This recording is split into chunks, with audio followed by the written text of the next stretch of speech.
The storm came like a monster from the sea.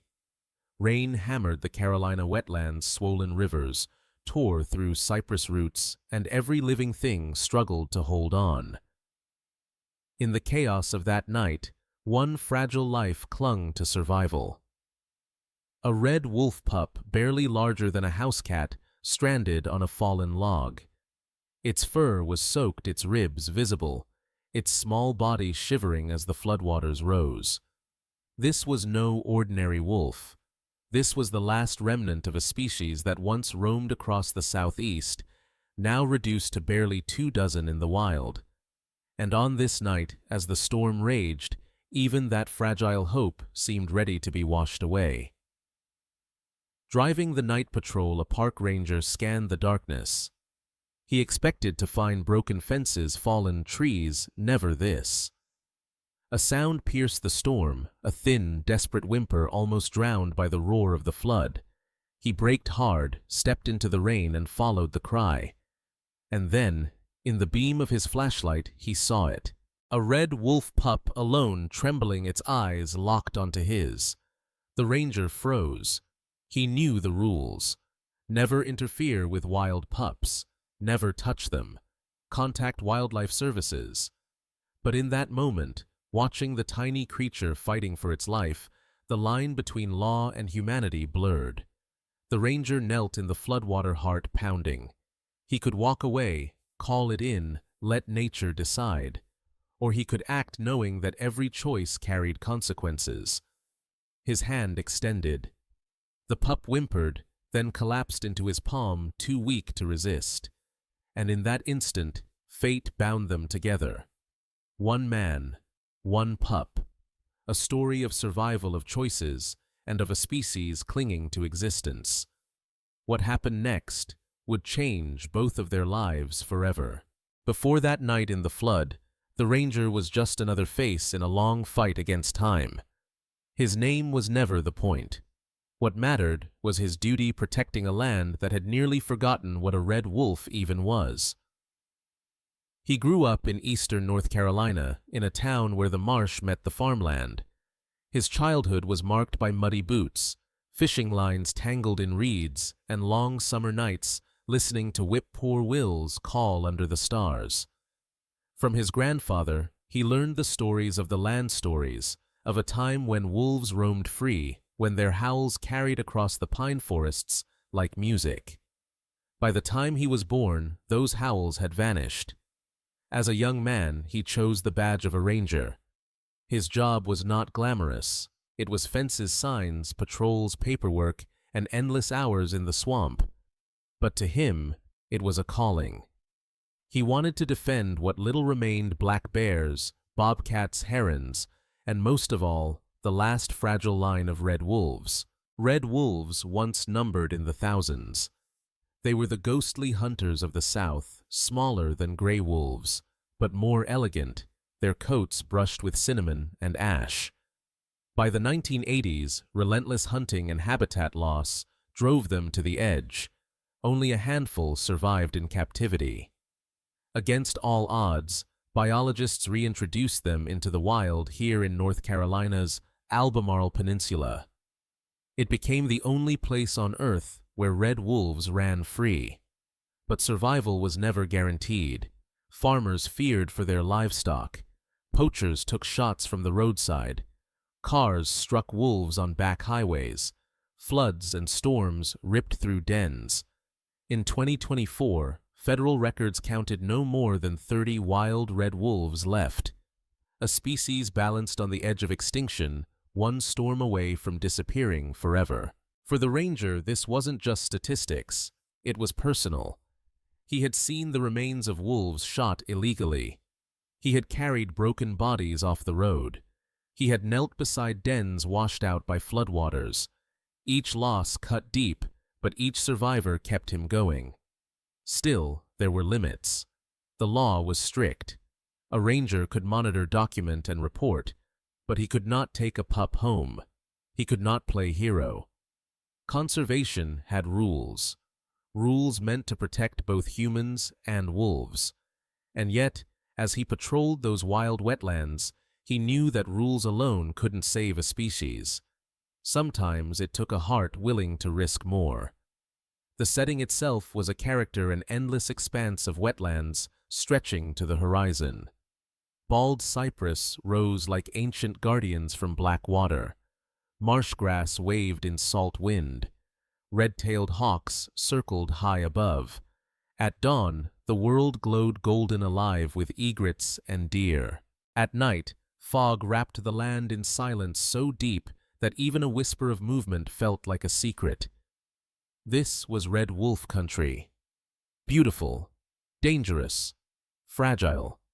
And into this fragile balance stepped a man and a pup bound together by chance and flood. On the night of the flood, when the ranger saw that trembling pup, he wasn't just staring at an animal. He was staring at a symbol, a living fragment of history, a flicker of hope for a species that had almost vanished. He knew what the manual said. He knew the risks of intervention. But he also knew this: if that pup drowned in front of him, there would be no second chance. The Red Wolf didn't have the luxury of next time. So he reached out, and the story began. The storm eased by dawn, leaving a bruised sky and waters that still swallowed the marshland. The ranger's truck crept down a flooded trail tires, sending ripples across the black water. His radio crackled with weather alerts, but he hardly heard them. His mind replayed the sound he had heard hours earlier, the cry of something small, fragile, almost human in its desperation. He stopped, stepped out, and the world was hushed except for dripping branches and the distant rush of retreating floodwater. Then he heard it again. A faint whimper carried on the wind. He followed boots sinking in mud, pushing through cattails heavy with rain. And there it was. A red wolf pup, no more than a few weeks old, crouched on the splintered trunk of a fallen cypress.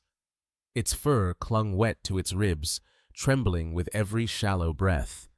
Its golden eyes stared at him, not with defiance, but with the hollow gaze of exhaustion. For a heartbeat, the ranger froze. Training screamed at him, "Observe, record, notify." Do not intervene. Wolves are not pets. Wolves are not strays to be picked up. But something inside him cracked. He had seen too many bodies wolves lost to bullets, to wheels, to water. And here before him was life. Barely hanging on, but alive. He crouched, flashlight beam trembling with his hand. The pup whimpered again, then collapsed too weak to cling to the log. Instinct overruled protocol.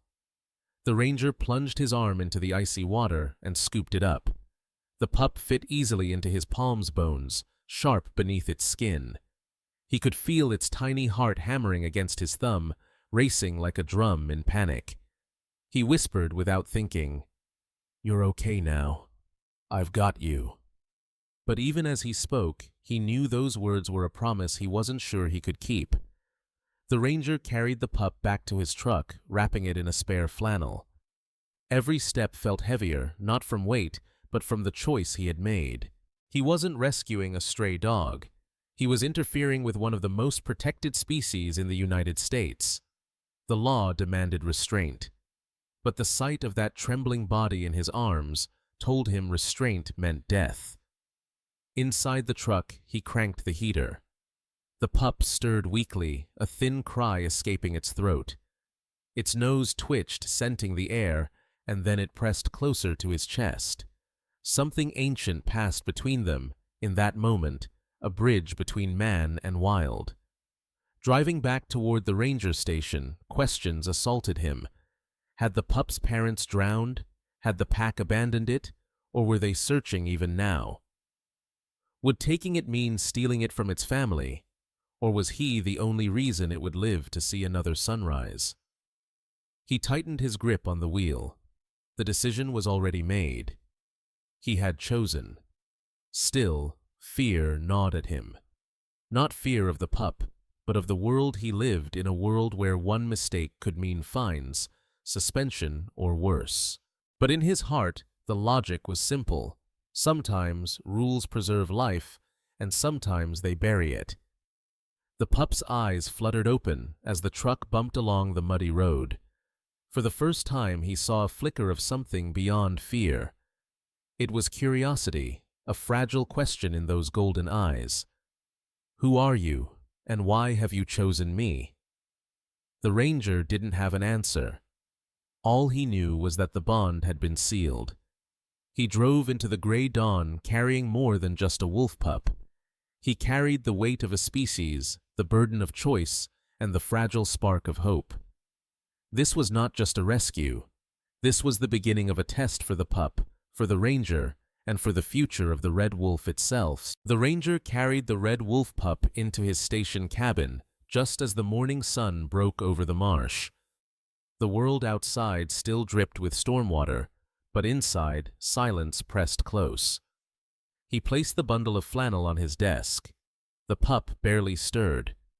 He searched through cabinets for supplies, not much to offer a first aid kit, bottled water, an old thermos of milk substitute meant for abandoned raccoons. His hands shook as he prepared the mixture, warmed it on the stove, and filled a syringe without a needle. Gently, he pressed the liquid against the pup's mouth. At first, nothing. Then, a weak suckling sound. The pup drank, coughed, then drank again. A fragile fight for life had begun. That first night, he barely slept. He wrapped the pup in towels, checked its breathing every hour, and whispered encouragements into the still air.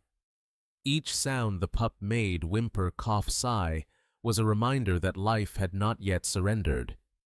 Days blurred into a routine, feedings every few hours, cleaning wounds with antiseptic, recording the pup's weight on scraps of paper. The ranger's cabin, once a place of silence, filled with the soft sounds of claws on wood and tiny yips echoing against the walls. The pup began to change. Its fur fluffed as it dried, revealing cinnamon and charcoal streaks. Its legs strengthened, its steps wobbled but determined. And one evening, as the ranger cooked beans on the stove, he heard it faint but clear. A howl. High-pitched, unfinished, but unmistakable. The sound cut through him. It was as if the ghost of the wild had entered his cabin. He turned, saw the pup staring out the window at the swamp muzzle lifted, calling for a world that might never answer. The ranger's throat tightened. He wanted to believe that call wasn't just instinct, it was memory, bloodline, and ancient echo. But survival was never simple. The pup's health wavered. One morning, it wouldn't eat. Its eyes glazed, its body hot to the touch. Fever. Panic surged through the ranger. He fetched antibiotics meant for rescued dogs, unsure if dosage was right. He cooled the pup with damp cloths, whispered prayers he hadn't spoken since childhood. Hours stretched like years. At midnight, the pup opened its eyes and nudged his hand weakly. Relief washed through him like floodwater breaking a dam. He laughed, then cried alone in the cabin with the wolf who refused to die. Yet even as the pup grew stronger, the ranger faced a storm of his own. Colleagues stopped by suspicious of noises in his cabin. One asked directly, "You're not hiding something, are you?" He lied badly. Regulations were clear and rangers were forbidden to harbor wolves. Any discovery could mean suspension or the pup's removal to a facility far away. But looking at those golden eyes, he couldn't imagine surrendering it to bureaucracy. Not yet. Not when its survival still felt balanced on the edge of every sunrise. Weeks passed. The pup's legs grew steady. It chased moths across the cabin floor, nipped at the ranger's boots, and chewed relentlessly on chair legs. It learned to recognize the sound of his voice, tilting its head with curiosity. And slowly, he learned to speak a new language, the language of trust between man and wild. But the wild was never far away. Nights brought coyotes calling from the marsh, their yips sharp and mocking. The ranger worried the pup would mimic them, lose its red wolf identity. Instead, the pup responded with its own howl, deeper now, truer, carrying a resonance that raised the hairs on the back of his neck. One evening, while repairing fences, the ranger left the pup in the cabin. A sudden crack of thunder startled it. In panic, it squeezed through a window screen and vanished into the storm-soaked night. When the ranger returned, the cabin was silent. The towels lay empty. His heart stopped. He grabbed his flashlight and ran into the marsh, calling, searching. Hours passed. Fear clawed at him. Had coyotes found it? Had floodwaters claimed it after all? Then an answering howl. Weak high, but alive. He followed the sound and found the pup tangled in cattails mud, caked to its fur. He scooped it up, clutching it to his chest, whispering over and over, ever again. I won't let you go again. That night, as the pup slept by the fire, the ranger realized something had shifted. This was no longer just rescue. This was responsibility. He was no longer a bystander in the Red Wolf story. He was part of it. But with that responsibility came a truth he couldn't ignore. The pup was growing stronger, wilder, and the world outside was watching. Sooner or later, someone would notice.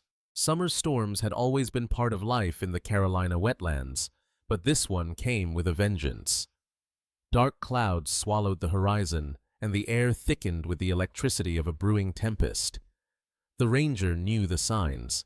He double-checked windows, secured equipment, and pulled the pup close as thunder cracked like artillery overhead. The pup, no longer fragile, but not yet grown, paced restlessly. Its ears twitched, nose flaring. It sensed something the ranger couldn't yet see. When the wind shifted, he understood danger was not only in the sky, it was on the ground. From the tree line, coyotes emerged. 3 of them lean and desperate, driven close to human dwellings by the storm's upheaval. Their eyes glowed with hunger as they circled the cabin. Coyotes had long been a thorn in the Red Wolf's survival.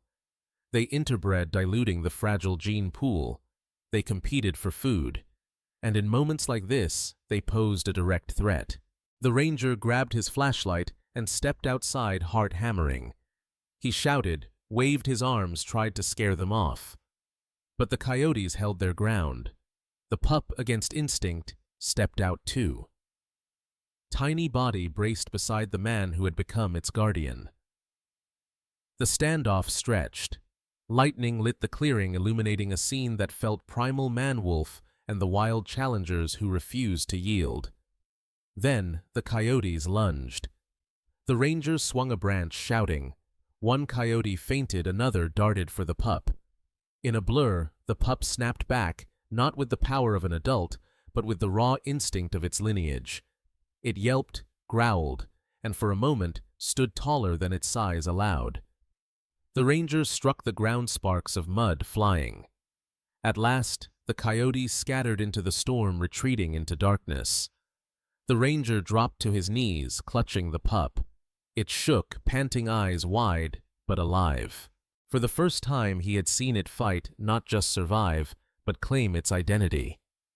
The pup wasn't a helpless orphan anymore. It was a red wolf carrying the fire of ancestors. But the storm was not finished. Hours later, floodwaters surged again. The ranger realized the cabin's location, perched near a drainage channel, was at risk. Water seeped under the door, rising inch by inch.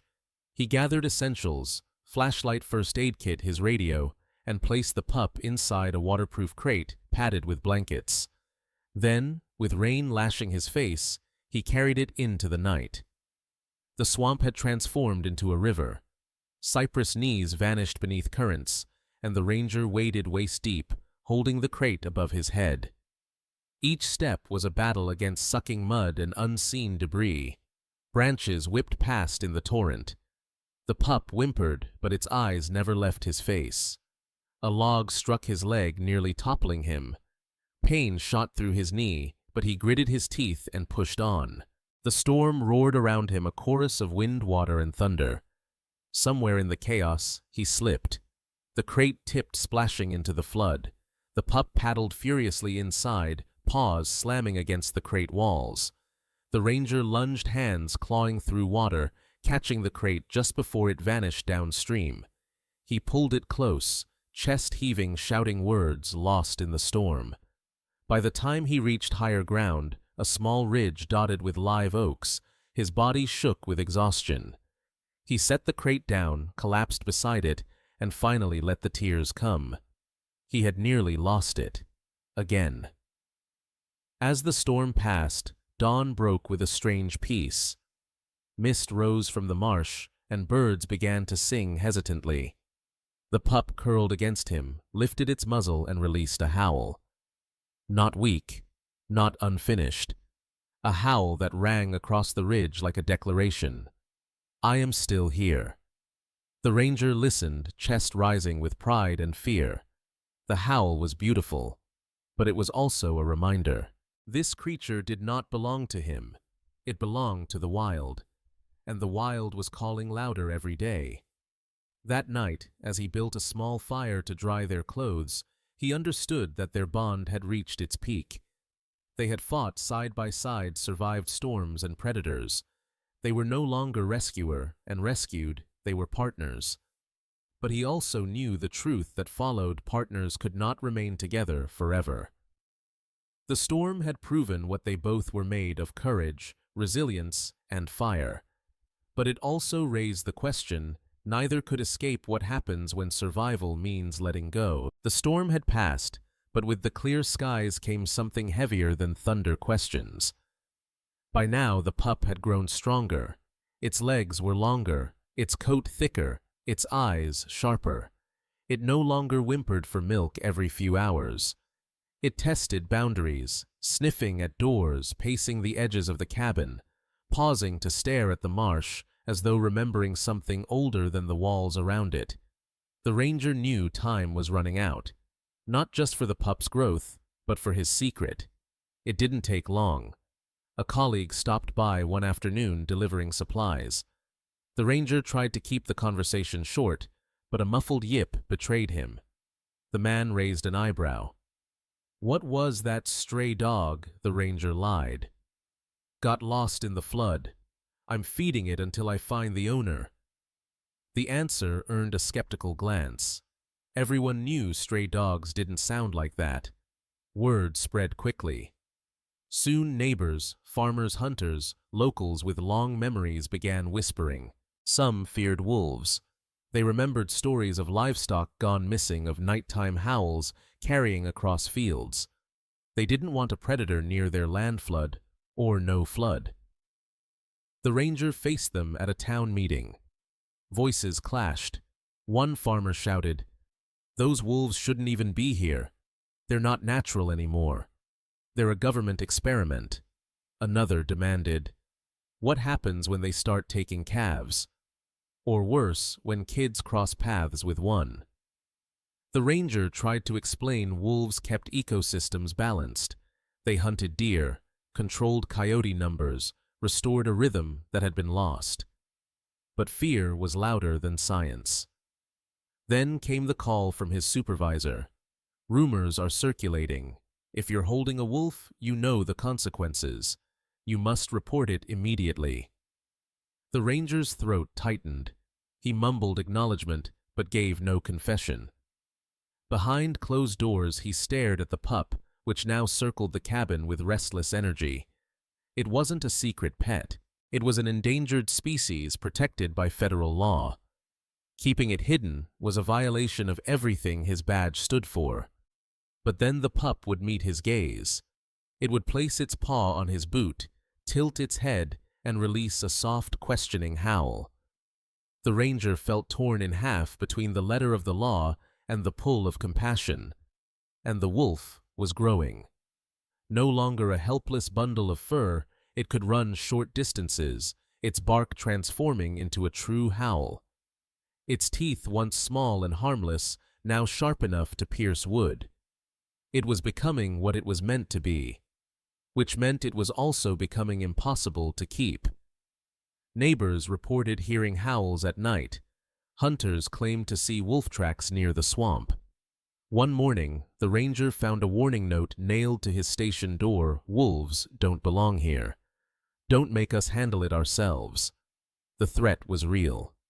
The law pressed from above, fear pressed from the community, and nature pressed from within the pup itself. He lay awake at night, listening to the pup's breathing beside him, wondering how much longer this fragile arrangement could last.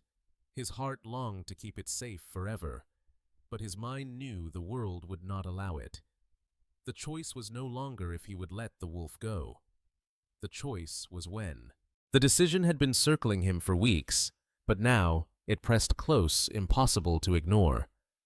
The pup, no longer tiny, no longer weak, was growing into a true wolf. Its stride was confident, its howl resonant, its hunger no longer satisfied with measured bottles. It gnawed bones, tested fences, stared into the forest with longing. Every gesture screamed what the ranger already knew. This creature belonged to the wild.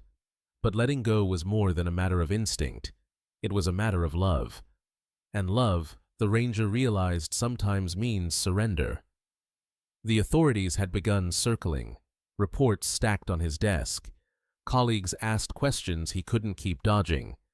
And the note left on his door, that threat remained etched in his mind. If he didn't act, someone else would. And that someone might not choose mercy. So he called. The number was burned into memory, the Federal Red Wolf Recovery Office. His voice shook as he explained, leaving out the storm, leaving out the weeks of care, focusing only on the fact, I have a pup. Alive. It needs placement. Silence on the other end, then a clipped reply. You did the right thing. Prepare for transfer. But as he hung up, he wasn't sure if he believed it. The day of release arrived with a sky painted in fire-red streaks across the horizon, as though the land itself was marking the moment. The ranger packed the crate once more, lined with blankets worn by weeks of use. The pup stepped in without resistance, trusting him, unaware of what was to come. They drove in silence, the road winding through marsh and pine. Every mile felt like another thread snapping inside him. He remembered the first night, the fragile breaths, the fever, the howl that almost never came. He remembered storms, coyotes, nights by the fire. And he wondered if the wolf remembered too. At the release site, biologists waited. Clipboards, tranquilizer kits, tracking collars, science and procedure laid out with precision. They greeted him politely, but their eyes carried judgment he couldn't mistake. You understand, this was a breach of protocol, one said. He nodded, unable to answer. They placed the pup on the ground. For a moment, it froze, sniffing the grass, ears twitching to sounds of unseen life. The ranger knelt, hand brushing the pup's fur one last time. Go, he whispered. Find your family. Make the wild yours again. The wolf hesitated. Then, as if understanding it, bounded forward, clumsy at first, then surer with each stride. At the tree line it stopped, turned, its golden eyes locked with his, and it howled. That howl pierced him deeper than any reprimand, deeper than any storm. It was farewell, but also promise. A reminder that bonds do not vanish with distance, they echo like howls across marshes. The wolf turned again and slipped into the forest. The ranger remained kneeling, tears mixing with the damp earth, until the last trace of fur vanished into green. The biologists recorded notes, fitted collars, spoke of survival rates and monitoring data. But the ranger heard none of it. All he heard was the echo of that final howl. He drove home with an empty crate in the back seat. His cabin was silent. His hands felt hollow without the weight of the pup. But in his heart, the bond remained.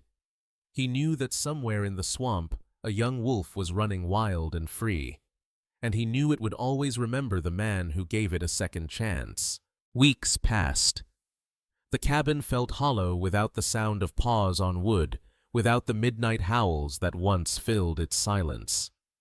The ranger returned to his routines, patrolling fences, logging data, attending meetings, but every task felt slower, heavier. The absence lingered like a shadow. Then one morning, his radio crackled with an update from the recovery team. A young wolf recently collared had been tracked roaming with a small group in the wetlands. Strong, healthy. The ranger froze, heart thundering. He didn't need to ask which wolf it was. He knew. For days he scanned the marsh at sunrise, hoping for a glimpse. And one evening, as mist curled over the water, he heard it, a howl. Not the fragile cry of a pup, but a full resonant call. Strong, defiant, alive. The sound echoed through cypress and pine, rolling across the wetlands like an anthem. It was answered, another wolf, then another. A chorus. The ranger closed his eyes, smiling through tears. His wolf was no longer alone. News spread beyond the marshes. Conservation bulletins reported the birth of red wolf pups that spring, 43 in total, 26 surviving. For a species teetering at the edge, each pup was a miracle. And somewhere among them, the ranger imagined his wolf might be playing a role. He knew he could never prove it, but the thought sustained him. Every howl he heard on night patrol, every flash of red fur in the distance was enough. The wild had reclaimed what was always its own, and he had played a small part in giving it back. As autumn came, the marsh burned with colors of rust and gold. Migrating birds filled the skies, and the air grew sharp with the scent of pine. On one patrol, the ranger paused on a ridge overlooking the floodplain. A shadow moved among the trees. Red fur flashed in sunlight. He raised his binoculars. A young wolf stood at the tree line, larger now, confident eyes glowing with the same fire he remembered. It turned its head toward him. For a moment, the distance collapsed. They stared at each other, man and wolf bound by memory. Then the wolf raised its muzzle and howled. The ranger lowered his binoculars, heart swelling. He didn't call out. He didn't move closer. He simply listened as the howl faded into the wind.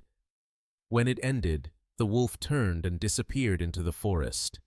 He knew it was farewell, not a permanent one, but a reminder that the wild was no longer his to hold. It was thriving on its own terms. That night, the ranger sat by his fire, staring into embers. For the first time in months, his chest felt light. The silence was no longer emptiness, it was peace. He whispered into the flames, not expecting an answer. Run free, little one. The world is yours now. And somewhere beyond the marsh, beneath the rising moon, a red wolf howled. Every story leaves behind a lesson. And this one of a ranger, a storm, and a red wolf pup carries more than one. It reminds us that survival is fragile. That one storm can nearly erase an entire species. That one act of compassion can tip the scale back toward hope. The ranger's choice wasn't easy.